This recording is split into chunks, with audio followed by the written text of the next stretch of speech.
Hello everyone, I am Anuj. I am preparing for banking exam. Let's do it together. तो just अभी मैं अपना exam दे के आया हूँ। 26 अगस्त को मेरा एग्ज़ाम था, फर्स्ट शिफ्ट का, जो 9 बजे स्टार्ट होता है, 10 बजे ख़त्म हो जाता है। तो मैं आपके सामने अभी एग्ज़ाम रिव्यू देने वाला हूँ।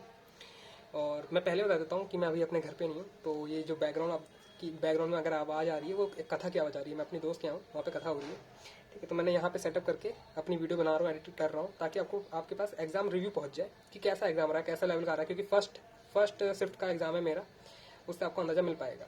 बाकी हम यहाँ पे पूरा डिस्कस करेंगे कि एग्ज़ाम कैसा आया था, किस सेक्शन में मैंने कितना अटैम्प्ट करा है, ओवरऑल कितना अटैम्प्ट करा है, और एग्ज़ाम का लेवल क्या था, वो सब यहाँ पे डिस्कस करा जाएगा। तो सबसे पहले एक चीज़ और मैं सबसे पहले इंपॉर्टेंट बात ये बता देता हूँ कि जो एग्ज़ाम आ रहा है, जो मेरा पैटर्न था, जो मेरे एग्ज़ाम में पैटर्न था, वो था सबसे पहले रीजनिंग, फिर मैथ, फिर इंग्लिश। ठीक है, जब एग्जाम स्टार्ट होता है तो ऊपर वहाँ पे लिख के आता है ना कि 20 मिनट आपको रीजनिंग को मिलेंगे, 20 मिनट ऐसे करके लिखेंगे। जिस पैटर्न में वो होता है उसी पैटर्न का आपका एग्जाम आएगा। तो ये अपने माइंड में लेके जाना, ठीक है, पहले से ही। उसके बाद सबसे पहले हम यहाँ पे चलते हैं रीजनिंग में। तो रीजनिंग में सबसे पहले मेरे सामने आया 2 स्लॉट्स, एक स्लॉक्स ये रहा, एक स्लॉक्स ये रहा। मैंने देखा कुछ रिव्यू में बोल रहे हैं कि 3 स्लॉक्स आए थे। भाई मुझे तो 3 स्लॉक्स नहीं दिखे हैं। बाकी आप कंफर्म कर देना, अपने कमेंट बॉक्स में कंफर्म कर देना। 2 स्लॉक्स आए थे। पहले स्लॉक्स का आंसर मेरा नीदर नॉर आ रहा था। सेकंड स्लॉक्स का मेरा आंसर जो आ रहा था वो ओनली सेकंड ट्रू आ रहा था। बाकी स्लॉक्स का जो कुछ डायग्राम जो बन रहा है वो ऐसा बन रहा है। 2 स्लॉक्स थे। उसके बाद सीधे पजल आई थी, 7 डेज की पजल आई थी। 7 डेज की पजल आई थी, यहाँ पे आप देख सकते हो 7 डेज की पजल है। और मंडे ट्यूजडे वेडनेसडे सैटरडे तक, संडे तक था। और कह रखा था कि एफ जो है वो थर्सडे से पहले जाएगा। एफ वेडनेसडे ट्यूसडे मंडे कहीं भी कभी भी जा सकता है, ठीक है। और एफ जो सी है वो जस्ट एफ के ऊपर जाएगा, है ना, उससे पहले जाएगा।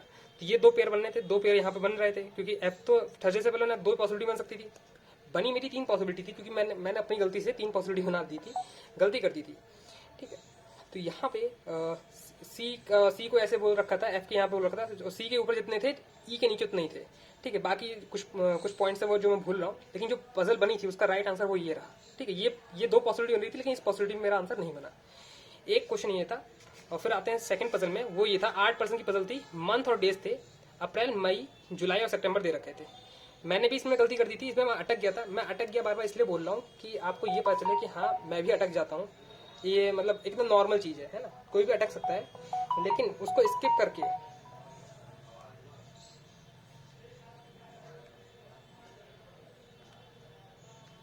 तो उसको स्किप करके कैसे लास्ट में मैंने पजल बनाई थी, लेकिन फिर से बन गई थी, है ना। मेरा जो एग्जाम था वो 18 मिनट में खत्म हो गया था रीजनिंग का, मतलब 18 मिनट में मैं सारा खत्म कर दिया था।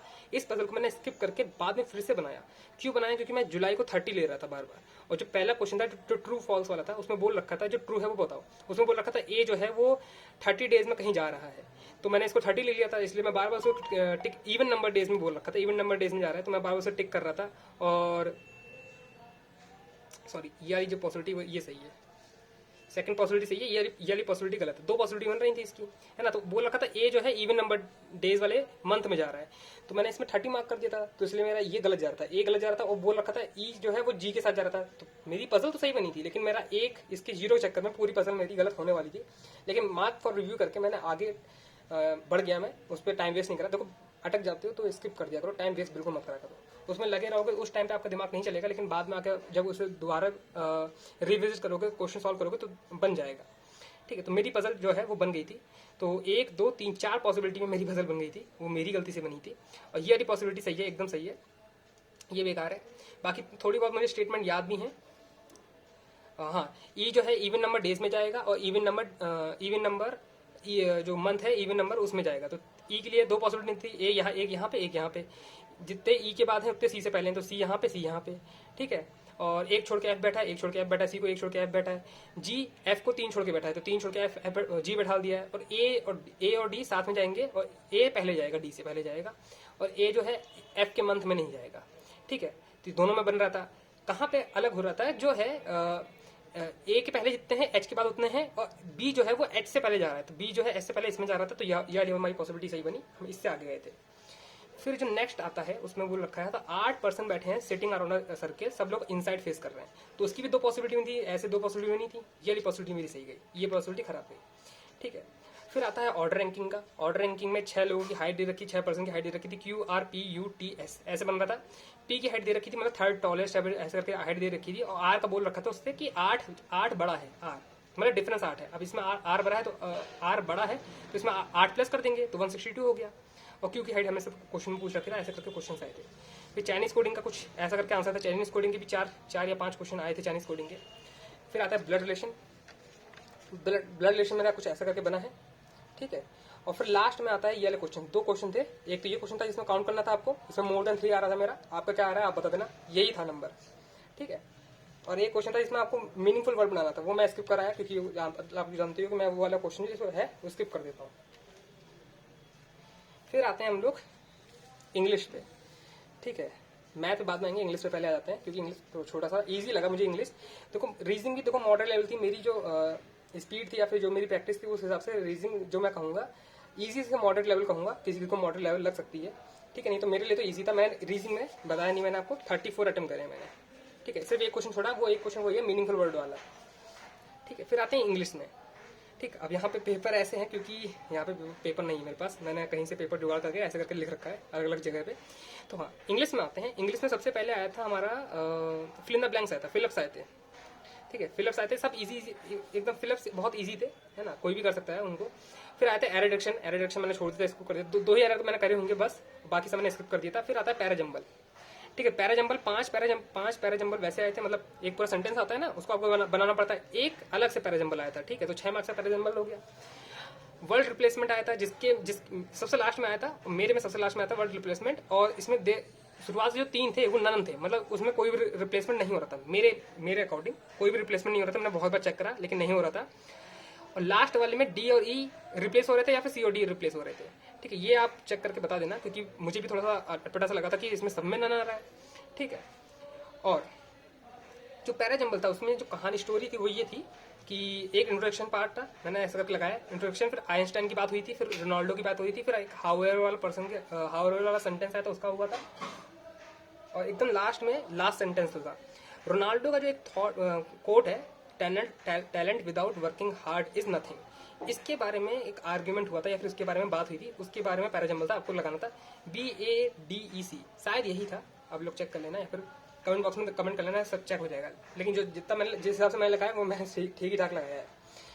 RC आई थी, RC दो वुमेन के ऊपर थी, एक किसी देश में फ्लड आ गया था, उसके बाद एक वुमेन गई थी हेल्प करने, फिर उसे पता चला वहाँ पे सॉल्ट का बहुत अच्छा बिजनेस हो सकता है क्योंकि वहाँ पे सॉल्ट की मात्रा काफ़ी ज़्यादा है, लोग सॉल्ट बहुत खाते हैं, ठीक है, ब्रेड के साथ, मतलब रोटी के साथ। तो उसके बारे में था। फिर स्टार्टअप पे था, है ना, स्टार्टअप पे था।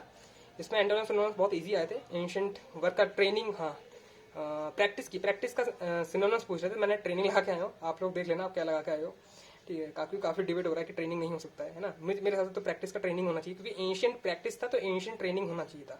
उसमें ड्रिल भी दे रखा था, ड्रिल भी देखो हो सकता है, देखो लेकिन मोस्ट अप्रोप्रिएट वर्ड आपको बताना पड़ता है, ठीक है, RC के हिसाब से। लेकिन एंशिएंट ड्रिल मुझे लग नहीं रहा है, कुछ सेंस निकाल नहीं रहा है, तो RC आई थी। तो ये था पूरा इंग्लिश का, और मैंने इंग्लिश में सिर्फ दो क्वेश्चन छोड़े, मैंने 28 क्वेश्चन करे हैं इंग्लिश में। इंग्लिश में इस बार काफ़ी करके आया हूँ, देखता हूँ कितना गलत है क्योंकि गलत भी जा सकता है मेरा, लेकिन मैं अपने तरफ से कॉन्फिडेंस होकर सारे सही, मतलब जो 100% था मैं वही करके आया हूँ, बाकी मैंने एक्स्ट्रा कोई नहीं करा है। एरर मैंने जो 2 छोड़े हैं, शायद 4 एरर आए थे, 2 एरर कर रहे थे। फिर आते हैं मैथ पे, ठीक है। मैथ में सबसे पहले आ गया 6 रॉन्ग सीरीज आ गई, मैंने देखते ही स्किप कर दिया। देखो रॉन्ग तो वैसे ही नहीं होती, कॉन्फिडेंस और डूब जाता है मेरा, इसलिए स्किप करा। फिर देखा एक DI आई थी, एक DI को मैंने स्किप करा। 10 से 12 अर्थमेटिक थे, मैं स्किप करता गया जब तक मुझे सिंप्लीफिकेशन नहीं मिले। रेस्ट सारे सिंप्लीफिकेशन थे, सिंप्लीफिकेशन शायद 15 थे, है ना, 15 के आसपास थे सिंप्लीफिकेशन, ठीक है। सिंप्लीफिकेशन मैंने सारे करे। 13 मिनट बचे, मैं रिमेनिंग 13 मिनट बचे थे तब मेरे सिंप्लीफिकेशन और 1-2 अर्थमेटिक हो गए थे, ठीक है। फिर मैं DI पे शिफ्ट हुआ। DI बहुत इजी DI आई थी, बाइक का डेटा दे रखा था, 2021 का दे रखा था, 2022 का डेटा दे रखा था, ABCD ऐसे करके दे रखा था, ठीक है। आपको निकालना था एवरेज और मतलब डिफरेंस, ये सब निकालना था। बहुत इजी DI थी, एकदम इजी DI कहेंगे इसको, है ना। मैथ मैं कहूँगा रॉन्ग नंबर सीरीज को छोड़ के, जो मेरा बन नहीं पाया था उसको छोड़ के बाकी सब मैथ थोड़ी इजी आई थी, अर्थमेटिक को छोड़ के। हाँ अर्थमेटिक में आते हैं हम लोग, ठीक है। अर्थमेटिक में मैंने अलग से लिख रखा है, मैं आपको दिखाता हूँ, ये रहा।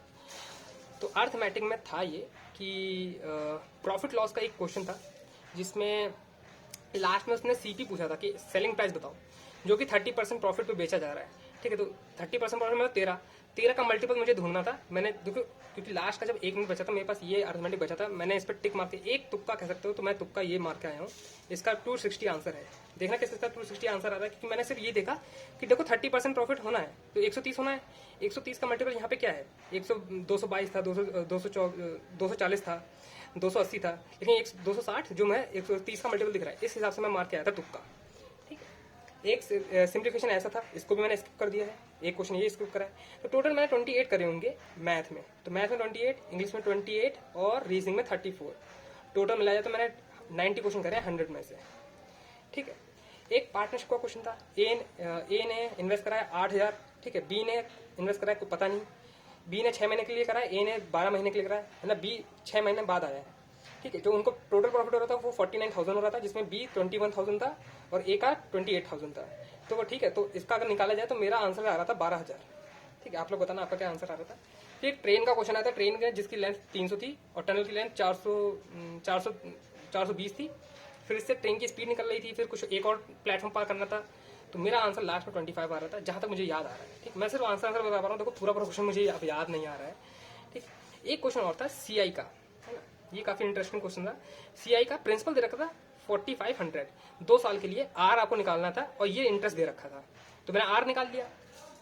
ठीक है, आर कैसे निकाला, मैंने hit and try method use करा, 10, 12, 15, 20, यही ट्राई कर सकते। 10 करा तो 450, 450 को दुगना 900, है ना, 900 के आसपास तो है नहीं है ना, 700 पता चल रहा है। 12 करा तो 12 के आसपास भी नहीं आएगा। मैंने 20 करा, 20 करके देखा, 20 मतलब 900, 900 1800 आ रहा है, और 900 का 20% मतलब 180, तो 980 बन रहा है। मतलब यहाँ पे आर की वैल्यू 20% आ गई। 20% माइनस, फिर उसको निकालना था, ऐसा ही निकालना था आपको, ऐसा ही का इंटरेस्ट बताना था उसी प्रिंसिपल पे उतने ही साल के लिए, लेकिन रेट में -5 करना था, तो 15% निकालना था। मतलब 45 इंटू 2 इंटू 15, 30 इंटू 45, 13500 आंसर था। ठीक है, तो ये थी अर्थमेटिक, जितने मुझे क्वेश्चन याद हैं, और इंग्लिश मैंने आपको बता दिया, और रीजनिंग मैंने पूरा फुल बता दिया। इसके अलावा कुछ रीजनिंग में आया नहीं था। पेपर में यही कहूँगा कि हाँ, मैथ का जो मुझे लगा, मेरे हिसाब से जो रॉन्ग नंबर सीरीज में मुझसे एक भी नहीं बनी, मैंने ट्राई करा था तब भी नहीं बनी। ठीक है, बाकी तो मेरे हिसाब से ठीक ठाक था पेपर। रीजनिंग में मैं ये कहूँगा इजी टू मॉडरेट, कुछ चीज़ें देख डाक के, क्योंकि इस क्वेश्चन में अटक गया था। मैं अटक गया, इसका मतलब ये नहीं कि सब लोग अटक जाएंगे। ठीक है, तो बाकी ने मैंने 90 अटेम्प्ट करे हैं 100 में से, देखते हैं इस बार कितने सही जाते हैं। इस बार मुझे फुल कॉन्फिडेंस है इंग्लिश पे, अगर इंग्लिश लेके नहीं डूबा तो मेरा निकल जाएगा इस बार, क्योंकि थोड़ा सा इस पर डाउट हो सकता है कि देखो इंट्रोडक्शन और लास्ट तो एकदम सही है, मेरे हिसाब से तो यही बन रहा है, बाकी बीच में एक दो गलत हो सकते हैं। बाकी फिलअप्स में बहुत सारा मैं देखा है कि चैट में बच्चे बात कर रहे हैं कि हाँ कुछ अलग हो सकता था, उसमें आंसर अलग हो सकता था। पहले वाले का आंसर मैं मेकिंग करके आया हूँ, और कुछ मेकिंग था और मेकिंग और कॉजिंग में कंफ्यूजन था, तो मैं मेकिंग करके आया हूँ। ठीक है, तो ऐसे 2-4 क्वेश्चन थे स्टेज पे चढ़ने के लिए। स्टेज पे चढ़ने वाला तो बहुत इजी था, उसमें फिलिप था कि स्टेज पे चढ़ रहा है कोई, है ना, तो अराइव्ड, है ना, अराइव्ड आएगा, अराइव्ड ऑन स्टेज नहीं, अराइवल था इसलिए नहीं आएगा वो। ठीक है, अब मुझे इतना भी याद नहीं आ रहा है। ठीक है, रीजनिंग का मैंने आपको पूरा कंफर्म बता दिया कि यही था, यही पजल थी, तो आप लोग मैच कर लेना, और कमेंट बॉक्स में आप लोग अगर ये लिख देना कि आपने कितना अटेम्प्ट करा है फर्स्ट शिफ्ट से, और कौन सी स्टेट है और कैटेगरी लिख दोगे तो बहुत अच्छी बात होगी। अंदाजा लग जाएगा कि हाँ कितनी कट ऑफ जा सकती है, हम लोग ये अंदाजा लगा सकते हैं, उसी हिसाब से हम लोग तैयारी कर सकते हैं। ठीक है, अब हम लोग सिर्फ मेंस का कंटेंट करेंगे, और आज के लिए इतना ही, मिलते हैं आपको नेक्स्ट वीडियो में। And that's all for today. I will meet you guys in next video. Till then, work hard and stay motivated. Thank you guys for watching, and do mock test.